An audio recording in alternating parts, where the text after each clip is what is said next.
Good morning, everyone. This is one of my first times actually using video to make a video and post here. But I also want to say that hello, my name is Dave Zamilio, and for some of you, this is probably the first time we're going to be seeing each other, being online students.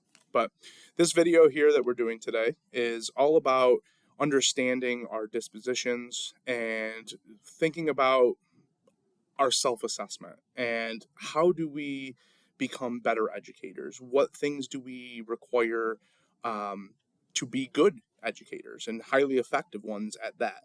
And so to answer that, we're going to break it down into three separate questions. Question number one: what dispositions do you possess that make you a successful teacher? Question number two: what dispositions do you need to work on to grow as an educator? And question number three: what does a professional educator look like and how do they behave? So, what standards guide our thinkings and our actions, and what goes into our day to day routine of how do I make myself better? How do I stay professional? How do I behave in the classroom? What do I go about doing? Okay. So, for the first question, what dispositions do you possess that make you a successful teacher?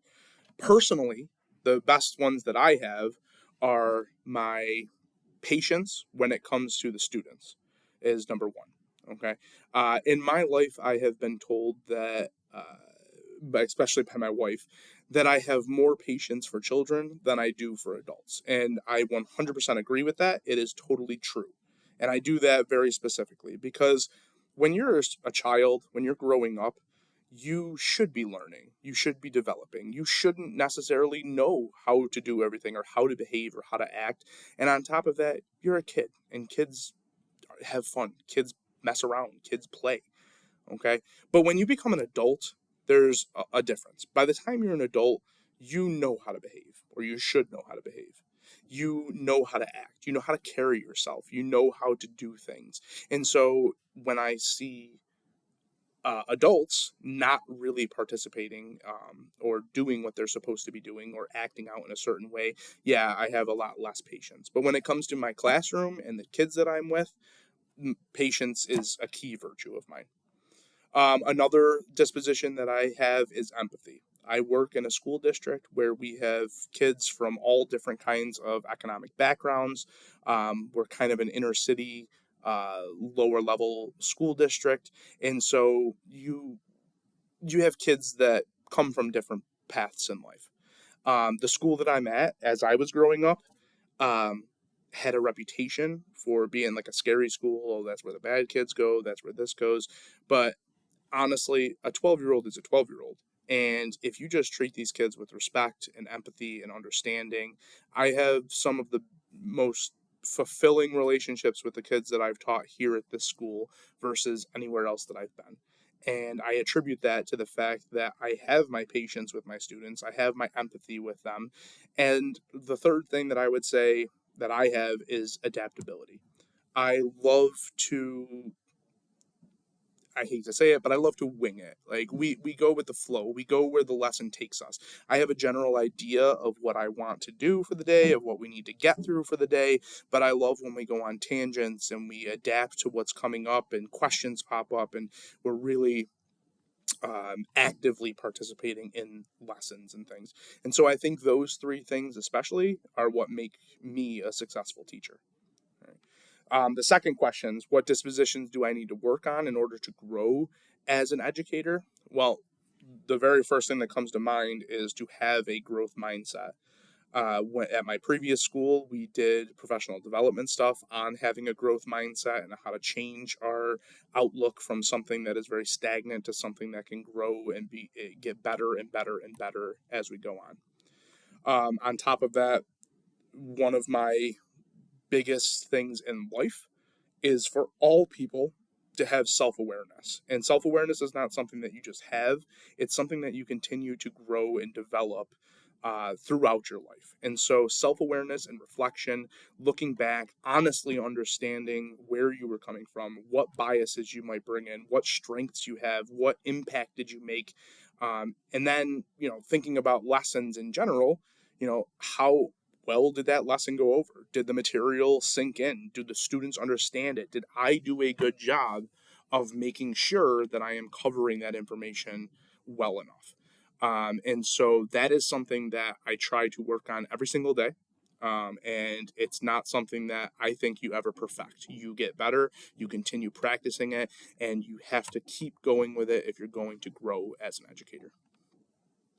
And then lastly, what does a professional educator look like and how do they behave? What standards guide their thinking and their actions?